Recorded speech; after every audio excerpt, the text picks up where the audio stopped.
idea of a customs union is that goods can pass freely from one country to another within that without there being any duty payable at the frontier. So goods can move freely. In order to do that, what generally happens is that there are agreed import duties for goods to be imported into that customs union. So, for example, that would be the EU plus countries such as Turkey, which have a bespoke agreement, and possibly Gibraltar in the future. VAT area is a slightly separate concept. It's not exactly the same as a customs area, but it goes very much hand in hand with that. And the EU has a standard set of rules and minimum VAT levels which would apply to countries within that area. If we look at that framework, we see a lot of words like, bespoke arrangement. So it sounds like there could be quite a lot of details up for negotiation, possibly, and we don't know to what extent we would follow standard EU rules, or some of those would be set aside.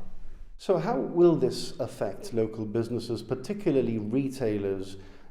Inevitably, the prices of products are going to go up, aren't they? In general, probably yes. There's different things to look at. One is VAT, which the minimum general rate that could be set within the EU rules would be 15%. There is also a minimum rate of 5% that can be set for certain goods, which would include foodstuffs and non-alcoholic beverages and certain other products. Some countries have got different rates and some slightly lower rates for certain products due to historical reasons, but presumably, we say presumably because we don't know any different, we may have to stick to whatever the standard rules are. Offset against that, there wouldn't be, or we would not foresee that there would be import duty on any imports from the EU, or indeed from the UK in most or in many circumstances. The UK, because of the Brexit agreement, or the trade agreement that was agreed on the 24th of December.